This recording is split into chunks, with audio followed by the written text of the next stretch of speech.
और आंखें वो सब कह देती हैं जो हमारे दिल के अंदर काजल है, जहाँ पर हम लगाते हैं वहां पर हमारी छोटी छोटी ग्रंथियां होती हैं जी जिनसे हमारे आंसुओं को तेल दिया जाता है जी और का यूजेज बढ़ा है। इसकी वजह से हमारी आंखों पर बुरा असर पड़ रहा है। मात्र 8 सेकंड बची है कि बच्चा एक स्थान पर फोकस ही नहीं कर पा रहा।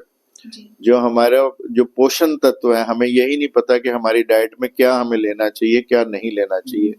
हाँ, कहते हैं आँख ऊंची हुई तो दुआ हो गई, नीची हुई तो हया हो गई, तिरछी हुई तो अदा हो गई। और जहाँ तक काले मोती की बात है, काले मोतियों में हमारी आंखों का जो प्रेशर है वो बढ़ने लगता है। तेरी आँखों का यो काजल गोरी करे से मन घायल, ये गाना तो आपने सुना ही होगा। जी हाँ, नमस्कार, मैं ज्योति ढलवाल और इस वक्त मैं मौजूद हूँ नेत्र रोग विशेषज्ञ के पास। जी हाँ, डॉक्टर मार्कंडे आहूजा जी के पास मौजूद हूँ। वो वॉइस चांसलर भी रह चुके हैं मस्तनाथ यूनिवर्सिटी के और गुड़गांव से भी। तो आइए हम जानते हैं कि काजल वाला जो मैंने भी गाना गाया है, तेरी आँखों का यो काजल, तो ये काजल कितना इफेक्टिव है या कितना खराब है आंखों के लिए, सब कुछ जानेंगे हम डॉक्टर साहब से। नमस्कार सर। नमस्कार ज्योति।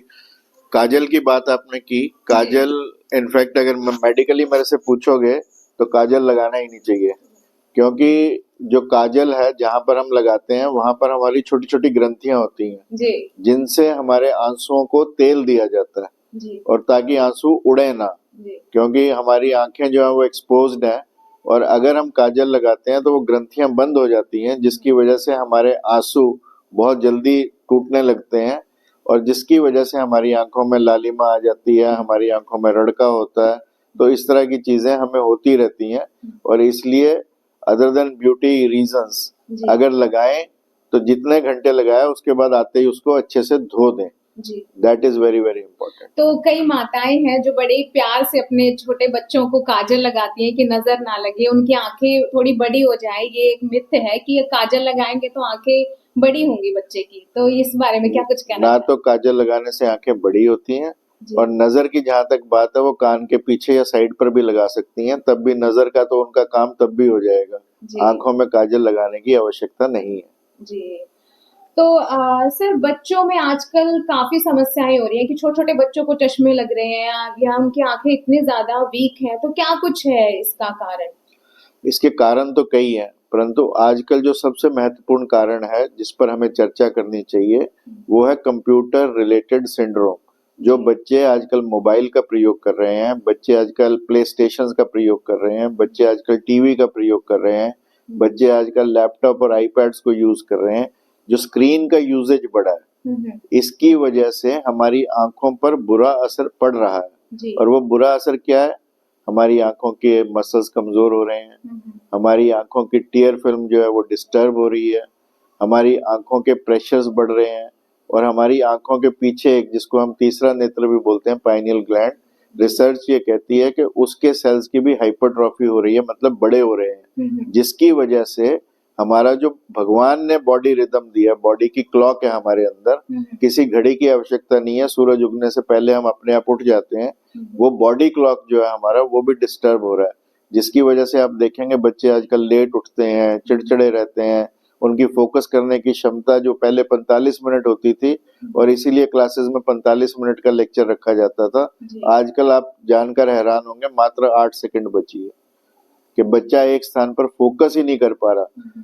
पढ़ाई में तो कैसे ही फोकस करेगा वो, क्योंकि मोबाइल के जो नोटिफिकेशंस हैं, मोबाइल की जो बार बार डिस्टर्बेंस है, जो इन्फॉर्मेशन हमें बार बार आ रही है, ध्यान उसकी तरफ भटकता रहता है और जब ध्यान भटकेगा तो आप सोच सकते हैं कि बच्चा कितना अपनी पढ़ाई पर फोकस कर सकता है। और इससे ना केवल आंखों की प्रॉब्लम्स, अगर आप देखेंगे तो गर्दन क्योंकि झुकानी पड़ती है, छोटे ये जॉइंट्स हाथों के क्योंकि हमें इनसे कीबोर्ड पर काम करना पड़ता है, और जो हमारी आंख जो बैक है हमारी, जिसके लिए हमें ऐसे वर्क स्टेशन पर बैठना पड़ता है, ये तीनों इंजर होते हैं और इसलिए हम इसे एक इकट्ठी कंबाइन करके बीमारी बोलते हैं, रेपिटेटिव स्ट्रेस इंजरीज, के जो बार बार हमें होती हैं।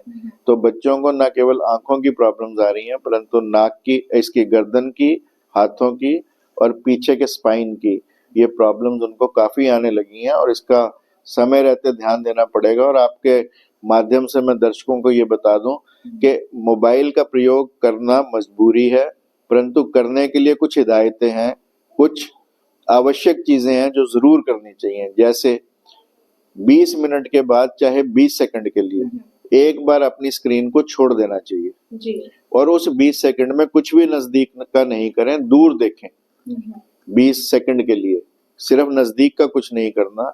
दूसरा, अपनी आंखें हम ऐसे गड़ा कर बैठे रहते हैं, हम ऐसे गड़ा कर मत बैठे, बीच बीच में आंखों को झपकाते रहें। ठीक है, उस झपकाने से हमारी जो आंखों के आंसुओं की परत है वो पूरी तरह से फैल जाती है आंखों के ऊपर। तीसरा, हमें पामिंग जिसे हम बोलते हैं, ऐसे हथेलियां अच्छे से रगड़ के आंखें बंद को जस्ट छूना है, दबाना नहीं है, ताकि हीट ट्रांसफर हो जाए। तो अगर ये 3 छोटी छोटी सावधानियां बरतेंगे, प्रिकॉशंस लेंगे, तो निश्चित रूप से उनकी आंखें खराब नहीं होंगी। दूसरी बात, एक तो मोबाइल की हमने चर्चा की, जो आजकल के बच्चों में वो कुपोषण, जो हमारा जो पोषण तत्व है, हमें यही नहीं पता कि हमारी डाइट में क्या हमें लेना चाहिए, क्या नहीं लेना चाहिए। तो जो पेरेंट्स हैं उनको ये जानकारी होनी चाहिए कि हमें बच्चों को क्या देना है, क्या नहीं देना। आज की जनरेशन आप देखेंगे फास्ट फूड की तरफ जा रही है। फास्ट फूड में सभी पोषक तत्व नहीं है, जिसकी वजह से आंखों को जो पोषक तत्व चाहिए वो नहीं मिलते और आंखें कमजोर हो जाती हैं। इसलिए ये महत्वपूर्ण है कि हमें अपनी आंखों के लिए क्या पोषक तत्व महत्वपूर्ण है उनकी जानकारी होनी चाहिए, है ना। जैसे गाजर हमारे यहाँ पर कहा जाता था, धनिया कहा जाता था, सफेद मिर्च कही जाती थी। ये चीजें हमारी डाइट में एक्स्ट्रा होंगी तो हमारी आंखों के लिए निश्चित रूप से लाभदायक होंगी। तो सर, आपके बारे में बहुत सुना है, आप वाइस चांसलर रहे हैं मसनात यूनिवर्सिटी के, और सुनने में आया है कि आपने पत्रकारिता भी की है, साथ में एंकरिंग भी की है, गीता का भी काफी ज्ञान है, और अब नेत्र रोग विशेषज्ञ हैं। तो क्या ये सफर नेत्र रोग की तरफ कैसे आया सर? क्या आपको कभी किसी से प्यार हुआ? कहते हैं प्यार का, अगर हमें किसी से प्यार होता है तो सबसे पहले उसकी आंखों से शुरुआत होती है। हाँ, कहते हैं आँख ऊंची हुई तो दुआ हो गई, नीची हुई तो हया हो गई, तिरछी हुई तो अदा हो गई, और फेर ली तो कजा। कजा मीन्स मौत हो गई। तो आंखें तो बिना आंखों के तो ना तो साहित्य पूरा होता, ना शायरी पूरी होती है, और ना ही कोई भाषा पूरी होती है। अगर हम कुछ भी लिखना चाहें तो बिना आंखों के कुछ भी पूरा नहीं होता है। खास तौर पे आर्ट एंड कल्चर में तो बिल्कुल नहीं होता है ना। कोई भी ना तो फिल्म बन सकती है बिना आंखों के, है ना। तो आंखें महत्वपूर्ण तो है ही, और आंखें वो सब कह देती हैं जो हमारे दिल के अंदर होता है ना। बिना बोले भी वो सब कह देती हैं जो हम जुबान से नहीं कह सकते। तो आपने क्या सोचा सर इस लाइन में आने के लिए?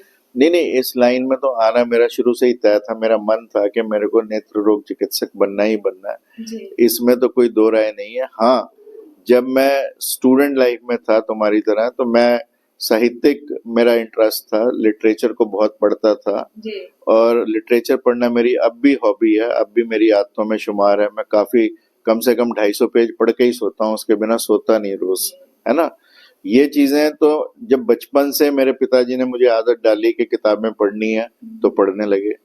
उनके पास जितने पैसे बचते थे उसकी बाकी किताबें खरीद के ले आते थे। उन दिनों में तो होती भी 2 रुपए 3 रुपए की किताबें थी। मान लो 10 रुपए बचे तो 4 किताबें ले आए। अगले तक हमें ये रहता था कि भी ये किताबें पूरी करनी है। और शुरू शुरू में उन्हें हमें जीवनियां पढ़ने को दी कि महापुरुषों की जीवनियां पढ़ें। हमने पढ़ी, जीवन में उसको उतारने का प्रयास किया, और फिर ये सिलसिला चलता रहा। जब मैं प्री मेडिकल में था तो उनका अचानक निधन हो गया, परंतु जाते जाते उन्होंने मेरे से ये वादा लिया कि तू डॉक्टर बनेगा और डॉक्टर बन के भारत में ही गरीबों की सेवा करेगा। और उस वादे को मैं आज तक निभाने का प्रयास कर रहा हूँ कि मेरे को बहुत ऑफर्स मिले बाहर जाने के, परंतु मैंने भारत में रहना ही, क्योंकि मेरा पिता को दिया एक शब्द था, और उस वायदे पर मैं आज भी अपना कार्य कर रहा हूँ और निरंतर कार्य कर रहा हूँ कि मैं जिसके पास पैसे नहीं है उसका इलाज आज भी फ्री करता हूँ, है ना। तो इसलिए शुरू में ही जो आदतें हमें बचपन में पड़ती हैं वो पूरा जीवन चलती हैं। और जब मेडिकल कॉलेज में मेरा दाखिला हुआ तो मेरे पास पैसे नहीं थे अपनी फीस देने के, तो इसलिए तुम्हारी तरह का एक प्रोफेशन चुना, रेडियो पे जाने लगा। उन दिनों में तो केवल ऑल इंडिया रेडियो था, आजकल तो बहुत कुछ उपलब्ध है, चैनल्स हैं और ऐसा है। ऑल इंडिया रेडियो पे मुझे 30 रुपए मिलते थे एंकरिंग के एक प्रोग्राम के, और हफ्ते में मैं एक ही कर सकता था। और तब मैं इंग्लिश का प्रोग्राम उनका खाली था तो इंग्लिश का ही करता था। युवा संसार एक आता था और वो मैंने 10 साल तक किया, और जब मेरे फीस के पैसे मेरे से पूरे होने लगे और उसके बाद फिर मेरे को ऑफर मिला दूरदर्शन पर जाने का, परंतु उस समय ये था कि मैं अपनी एमएस करूं या दूरदर्शन पे जाऊं। जी तो मैंने दूरदर्शन पे जाना ठीक नहीं माना और अपनी एमएस को पूरा करना ठीक माना, और फिर मैं नेत्र रोग विशेषज्ञ बन गया और चलता रहा। और जहां तक आपने पूछा गीता की, तो नेत्र तो बाहर की यात्रा कराते हैं, जी गीता अंदर की यात्रा कराती है। तो अंदर के नेत्र खोलने के लिए गीता और बाहर के नेत्र खोलने के लिए मेडिकल साइंस है। क्या बात है सर, कितने मल्टी टैलेंटेड हैं और मतलब हर चीज का आपको ज्ञान है, या फिर समय परिस्थितियां ऐसी होती हैं कि इंसान को सब कहीं सिखा ना देती कहीं है। सब सिखा, हाँ बिल्कुल सब सिखा देती है। तो सर ये बताइए कि जैसे मोतिया बिंद है, सफेद मोतिया है, काला मोतिया है, इसको लेके भी मिथ है, काला मोतिया हो गया, सफेद मोतिया हो गया, आखिर ये है क्या और इसका इलाज क्या है? सफेद मोतिया तो सिंपल सी बात है, हमारी आंख के अंदर एक लेंस होता है जी जो हमारी आंखों की कुल पावर का 1/3 पावर देता है। जैसे हमारे घर के शीशे हम खिड़की में लगाते हैं, विद पैसेज ऑफ टाइम, साल 10 साल 15 साल में वो धुंधले पड़ने लगते हैं। जी ऐसे ही उम्र के हिसाब से हमारी आंखों का लेंस धुंधला पड़ने लगता है, वो तो है सफेद मोतिया। जी और यंग एज में इसके कारण अलग होते हैं, कोई चोट लगने से हो सकता है, कोई दवाइयां खाने से हो सकता है, परंतु जो आम सफेद मोतिया होता है वो 60 साल के बाद के लोगों को उम्र के हिसाब से होता है कि लेंस धुंधला पड़ने लगता है।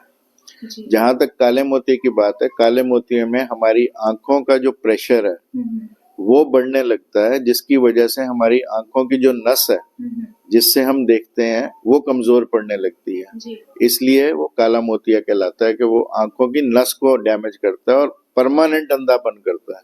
जी सफेद मोतिये का अंधापन टेम्परेरी है, क्योंकि हम उसको निकालकर दूसरा लेंस लगा देंगे, पेशेंट वैसे का वैसा ठीक हो जाएगा। जी परंतु काले मोतिये का जो नुकसान है वो नस का नुकसान है, नर्व का नुकसान है, वो ठीक नहीं होता और उसकी रिकवरी जितना नुकसान हो गया उसकी नहीं हो सकती, जो है उसको बचाया जा सकता है। उसके हमारे पास बहुत सारे साधन हैं, दवाइयां भी हैं, लेजर भी है, सर्जरी भी है, वो हम उसकी कर सकते तो हैं। सर जैसे आंखें दिल की बात कहती हैं, तो ऐसे ही क्या आंखें शरीर के बारे में भी बताती हैं कि कौन सी बीमारी आपको होने वाली बिल्कुल, काफी सारी बीमारियां आंखों से डायग्नोज की जाती हैं। है? जी जैसे शुगर है, अगर पेशेंट को नहीं पता लगता और आप आंख देखते हैं तो शुगर की बीमारी का भी हम उसका पता लगा सकते हैं आंखों से आंखों से। ब्लड प्रेशर की बीमारी आंखों का पर्दा देखकर हम जान सकते हैं कि ब्लड प्रेशर है या नहीं है। थायराइड है, थायराइड की बीमारी का पता लग सकता है, आंखों में काफी सारे चेंजेस आते हैं। जी शरीर के जोड़ों में दर्द होने का असर आंखों में पता लग सकता है। कई दवाइयां जो हम खाते हैं, जैसे टीबी की बीमारी का भी पता लगता है और टीबी की दवाइयां आंखों को खराब करती हैं, वो भी आंखों से पता लग सकता है। जी इसी तरीके से अनेकों ऐसी बीमारियां हैं जिनका आंखों पर असर आता है और आंखों को देखकर हम ये बता सकते हैं कि इसको ये बीमारी के ये स्टेज पर पहुंच गया। क्योंकि आंखें एक ऐसा ऑर्गन है जिसमें हम वैस्कुलर बेड को, जिसे हम अपने शरीर की नलियों का बेड बोलते हैं, वो देखा जा सकता है जी और किसी भी टेक्निक से देखा नहीं जा सकता। रेटिना को चेक करके, रेटिना को स्कैन करके हम ये देख सकते हैं कि ये बीमारियां आंखों में जो असर डाल रही हैं, मान लो शुगर की बीमारी है, तो जो आंख के पर्दे पे असर है वो हमारे सारे शरीर के ऑर्गन्स में उसका असर आ रहा है, चाहे वो किडनीज हो हमारी, चाहे वो हमारा हार्ट हो, चाहे हमारे लंग्स हो, उसी तरीके का असर हमें सभी शरीर के अंगों में मिलेगा। तो इसलिए आंखें न केवल एक इंडेक्स है ऑफ द माइंड, बट आंखें इंडेक्स है हमारे शरीर की बहुत सारी बीमारियों का भी और उनकी प्रोग्रेस को देखने का भी, न केवल उनको डायग्नोज करने का, परंतु वो कैसी आगे चल रही हैं इसलिए उनका देखना भी बहुत जरूरी है। और ऐसे ही ब्रेन की बहुत सारी तकलीफें हैं जो आंख से डायग्नोज होती हैं। जी ब्रेन की जो 10-12 नर्व्स इंपॉर्टेंट नर्व्स हैं, उनमें से 5 की जानकारी हम आंखों को एग्जामिन करके ही ले सकते हैं। जी इसलिए आंखें महत्वपूर्ण है शारीरिक रोगों को जानने के लिए भी। जी तो सर आजकल क्या है कि लेंस का काफी क्रेज हो गया है लोगों में, लोग चश्मा लगाना पसंद नहीं करते हैं। पहले तो आर्टिफिशियल लेंस आते थे जिससे हमारी आंखों का कलर हम चेंज कर सकते थे, वो अभी भी आते हैं, है ना। तो अब वो कॉस्मेटिक लेंसेज हम उन्हें कहते हैं, आर्टिफिशियल तो नहीं होते, लेंसेज तो लेंसेज ही हैं, जी but they are called cosmetic lenses. जी और जो कॉन्टेक्ट लेंसेज हैं वो आंख पर चश्मे के नंबर को रिप्लेस करने के लिए हम लगाते थे। जी। और आजकल उसका परमानेंट इलाज भी लेजिक, सी लेजिक, ये सारी चीजें आने लगी हैं। परंतु मेरा ये मानना है कि चश्मा चश्मा ही है, और खास तौर पर कम नंबर वाले चश्मे वालों को तो इन सर्जरीज के चक्कर में बिल्कुल नहीं पड़ना चाहिए। हाँ, जिसका कामकाज नहीं चलता उसको ये जरूर करानी चाहिए, क्योंकि जिसके लिए पहले डॉक्टर को दिखाएं, जिसके लिए जरूरी हो वही करवाए अपनी आंखों को, नहीं तो अन्यथा अननेसेसरी कॉस्मेटिक पर्पसेस के लिए आंखों को बिल्कुल नहीं छुड़वाना चाहिए। तो इसके क्या साइड इफेक्ट हो सकते हैं? साइड इफेक्ट बहुत सारे हैं। आंखें खराब, बिल्कुल अंधापन तक भी ले जा सकती है जी। है ना। परंतु ऑफ कोर्स उन चीजों का इंसिडेंस बहुत कम है, क्योंकि हमारी सर्जरी बहुत आजकल एडवांस हो गई है। परंतु हम ये कैसे जाने कि मान लो 1 में से 1 लाख पे भी कोई कॉम्प्लिकेशन होनी है, तो वो 1 लाख में से 1 आप हो या मैं हूं, ये कैसे पता लगेगा? जी। तो इसलिए मेरा ये मानना है कि आंखें हमारा जैसे मंदिर के अंदर गर्भ स्थान होता है ना, ऐसे ही शरीर का ये गर्भ स्थान है। जी। इनको छेड़ना नहीं चाहिए जब तक बहुत जरूरी ना हो। और सर आजकल जो लड़कियां हैं काफी आंखों पर हाई मेकअप करवाती हैं, तो उसका भी कुछ इम्पैक्ट पड़ता है आंखों पे? देखो, आंखों सिर पे हम कलर्स लगाते हैं, डाई लगाते हैं। जी। आंखों में सफेद मोतिये को बहुत जल्दी बनाती है। जी। पहली चीज, सब लोग जो डाई लगाने वाले हैं वो समझ लें कि हमें डाई का प्रयोग पहली बात अमोनिया फ्री का करना चाहिए, बहुत मजबूरी हो तभी करना चाहिए। अननेसेसरी डाई का प्रयोग बालों के कलर्स के लिए या कलर्स बालों को शेड देने के लिए बिल्कुल नहीं करना चाहिए।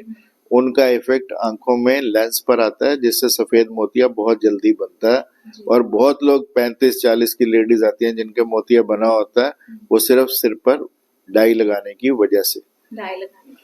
जहां तक मेकअप की बात है, मेकअप का कोई भी सामान आप यूज करें, उसको एक बार फेस पे जरा सा टच करके उसकी एलर्जी जरूर देख लें, नहीं तो वो एलर्जिक भी बहुत होते हैं प्रोडक्ट्स, जिनसे आंखें भी सूज जाती हैं, फेस भी सूज जाते हैं। तो अपनी कोई भी चीज यूज करने से पहले आप ये जरूर इंश्योर करें कि आपको उससे कोई एलर्जी तो नहीं है। अगर एलर्जी है उसका प्रयोग मत करें। फेस पर आप कुछ भी लगाएं, एक बात का ध्यान रखें कि सोने से पहले उसको वॉश करके सोएं। उसको पूरी रात लगा ना रहने दें, ताकि वो कोई भी रिसाव आंखों की तरफ या किसी जगह पर नहीं हो पाए। और अपने जहां पर भी जाएं, अपने तौलिए का, अपने सामान का इस्तेमाल करें, अन्यथा लोग तौलिए से, सैलून्स के तौलियों से भी बहुत बीमारियां लेकर आते हैं। इसलिए अपनी चीजों का प्रयोग करें ज्यादा से ज्यादा। और इसमें जितने भी नेचुरल प्रोडक्ट्स, अगर ठीक नेचुरल प्रोडक्ट्स मिले तो उनका प्रयोग करना चाहिए, केमिकल्स से बचना चाहिए। परंतु हमें अभी नेचुरल की भी क्वालिटी का नहीं पता लगता ना, तो इसलिए हम कह तो देते हैं नेचुरल प्रोडक्ट्स यूज करने चाहिए, बट उनकी क्वालिटी कैसी है जब तक हमें पता ना हो तो बड़ा मुश्किल है इस बारे में कहना। तो सर हमने सुना है कि आप बहुत अच्छे शायर भी हैं, शायरी भी करते हैं तो कुछ सुना दीजिए। ये तौहीन है तेरी आंखों की कि तेरा चाहने वाला तेरे शहर में मैं खाना ढूंढता है। क्या बात है।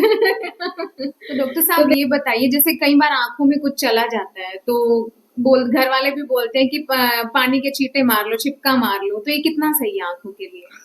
देखो, छिपके मारना, चले जाने की तो बात ही अलग है। छिपके मारना एज इट इज आंखों के लिए कोई अच्छी चीज नहीं है। हम बार बार यदि पानी के छींटे लगाते हैं तो हम आंखों को धो तो रहे हैं, पर धोने के साथ साथ जो आंखों की भगवान द्वारा प्रदत्त शक्ति है, जो हमारी नेचुरल शक्ति है आंखों की रोग को लड़ने की, क्योंकि आंखों के आंसुओं में एक लाइसोजाइम होता है जो एंटीबैक्टीरियल होता है, जो बैक्टीरिया से स्वयं से लड़ता है।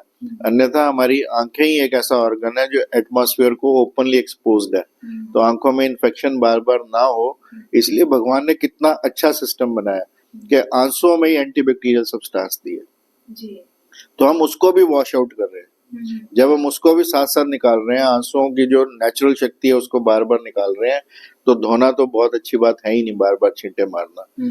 सबसे अच्छा ये है कि छींटे मारने की बजाय थोड़ी सी बर्फ से टिकोर, रुमाल में बर्फ रखें, उससे टिकोर कर लें, है ना, सेक लें थोड़ा सा, या आंखों पे खीरा रख कर भी सो सकते हैं, वो भी कूलिंग इफेक्ट देता है। तो लोगों को ये जो है कि हम प्याज का रस डाल लें, फिटकड़ी का रस डाल लें, ये बिल्कुल नहीं डालना चाहिए। गुलाब जल बहुत अच्छी कंपनी का, बहुत अच्छे से क्वालिटी कंट्रोल्ड गुलाब जल हो तो गुलाब जल बहुत अच्छा है, जी। आंखों को ठंडा रखता है। परंतु क्योंकि आजकल जितने भी गुलाब जल मैंने देखे हैं सब में किसी न किसी तरह के कण होते हैं, इतनी अच्छी क्वालिटी नहीं है और उसमें मिक्सिंग भी कर देते हैं वो लोग। जी। तो उसकी वजह से क्या है कि गुलाब जल में अगर कण होंगे तो आप सोचो अगर हम वो कण आंखों में डालते हैं तो वो रड़का ज्यादा पैदा करेंगे या आंखों को आराम देंगे। तो इसलिए गुलाब जल एक अच्छी चीज है, हाइग्रोस्कोपिक हम इसे मानते हैं कि आंखों को बाहर से अच्छी ठंडक प्रदान करता है, आंखों की सफाई भी करता है।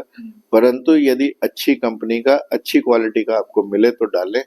वो जानना हमारे लिए भी मुश्किल है, आम आदमी के लिए तो मुश्किल है ही। और सर ये कहा जाता है कि आंख में कुछ चला गया तो जीभ फिरवा लो, या आंखों की रोशनी तेज करने के लिए सुबह अपने जीभा पे जो लार आती है वो लगा लो, तो ये कितना सही है? जिह्वा फेरना, जैसे हमारे कॉर्निया है ना, जो काला हिस्सा है, इसके ऊपर कभी कभी जैसे कुछ मच्छर का कण चला गया या कुछ और चला गया तो वो जो बिल्कुल ऊपर ऊपर रखी चीजें हैं वो जीभ, क्योंकि सबसे कोमल अंग है हमारा, तो वो जीभ लगाकर उसको निकाल देता, निकालने का तरीका था वो एक। परंतु अब जब इतने डॉक्टर्स अवेलेबल हो गए तो आंख में कुछ भी गिरे तो डॉक्टर के पास जाना चाहिए, क्योंकि वो अगर गहरी है, जो कण गिरा है अगर वो गहरा चला गया थोड़ा सा तो वो जीभ से नहीं निकलेगा। अगर सिर्फ ऊपर ऊपर ऐसे पड़ा ही है, अगर इम्पैक्ट नहीं हुआ, उसमें जमा नहीं है अभी, तो तब तो वो ऊपर ऊपर से निकल जाएगा। और जीवा का प्रयोग इसीलिए करते थे कि वो लाइट है इसलिए ठीक है ना। और जहां तक लार की बात है, अभी तक कोई रिसर्च तो ऐसी हुई नहीं जो ये कहे कि लार अच्छी है, बट मेरा ये मानना है कि लार क्योंकि थोड़ी सी अम्लीय होती है तो हो सकता है आंखों के लिए थोड़ी सी यूजफुल होती हो, परंतु मेरे को इस बारे में कोई रिसर्च मिली नहीं है जिसके बेस पर मैं ये कह सकूं कि हाँ ये चीज अच्छी है। क्योंकि बिना रिसर्च के या बिना किसी स्टडीज के ये कहना नहीं चाहिए कि कौन सी चीज अच्छी है कौन सी चीज नहीं अच्छी है। हाँ, कुछ योग हैं जो आंखों के लिए बहुत अच्छे माने जाते हैं, जैसे अंगूठा लेकर आंख को गर्दन सीधी रख के ऊपर ले जाना, नीचे लाना, साइड पे ले जाना, है ना, इस तरह की मूवमेंट्स करना आंखों की। फिर जैसे आंखों को अगर हम मान लो सांस लेते लेते इस पोजीशन में ले जाए और अपनी आंखों, सारी शरीर की एनर्जी आंखों पर यदि हम डालें तो निश्चित तौर पर आंखों में हम जब एनर्जी ट्रांसफर करते हैं तो आंखों को हम शक्ति प्रदान करते हैं। तीसरा, जैसे हम चंद्रमा को रात को देखें, पूर्णमासी के दिन देखें, in general it is relaxing. आप देखो चंद्रमा हमारी आंखों का देवता है, शीतलता प्रदान करता है, पूरे वातावरण में शीतलता देता है, तो हमारी आंखों को शीतलता देगा ही देगा, है ना। नंगे पांव घास पर चलना इज वेरी इफेक्टिव।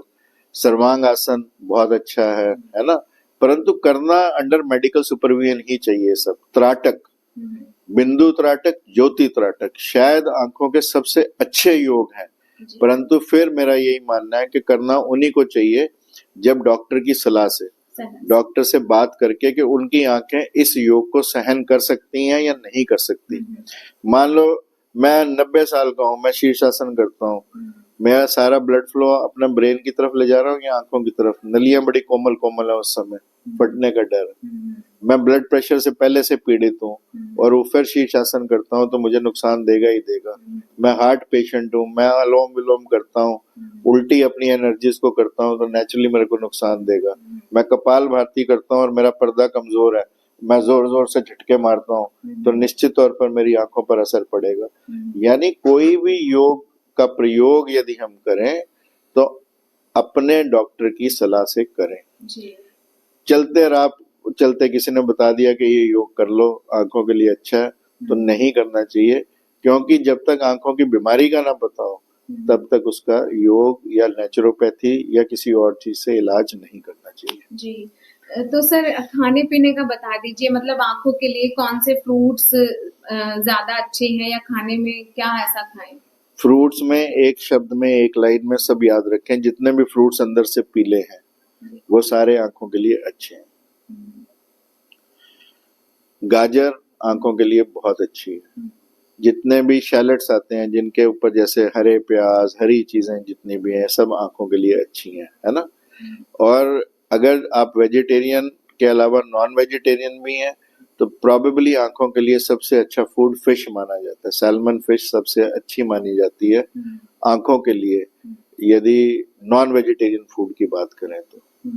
और आंखों को प्रोटीन्स देने के लिए भी हम वेजिटेरियन प्रोटीन्स भी यूज कर सकते हैं, एनिमल प्रोटीन भी यूज कर सकते हैं। वो आपकी डाइटरी हैबिट्स पर निर्भर करता है, परंतु वेजिटेरियन भी उतनी ही अच्छी हैं, नॉन वेजिटेरियन भी उतनी ही अच्छी हैं। डिपेंड करता है कि आपकी फूड हैबिट्स क्या है। जी। तो बहुत बहुत शुक्रिया सर आपका, और बहुत अच्छा लगा। तो देखा आपने कि हमने नेत्र रोग विशेषज्ञ मार्कंडेय आहूजा जी से बातचीत की और आंखों के बारे में जाना कि कौन कौन सी चीजें हमारी आंखों के लिए जरूरी हैं, हमें क्या खाना चाहिए, क्या पीना चाहिए, कौन से योग करने चाहिए, और ये सब, और जितने भी मिथ थे हमने सब क्लियर किए कि जो भी पुरानी परंपराएं हैं कि आंखों में काजल लगाओ तो आंखें बड़ी होती हैं, आंखों की रोशनी तेज होती है, तो हमने सब कुछ जाना है। और आप इस वीडियो को जरूर देखें, और कमेंट प्रश्न है आंखों को लेकर के तो प्लीज आप कमेंट करके जरूर बताइएगा। और जो भी आपकी आंखों से संबंधित समस्याएं हैं तो एक बार डॉक्टर से जरूर कंसल्ट करें, ना कि घर पे ही अपने टोटके अपनाएं। तो बाकी आपकी क्या कुछ राय है मुझे कमेंट करके जरूर बताइएगा। बने रहिए मेरे साथ में ज्योति ढलवाल।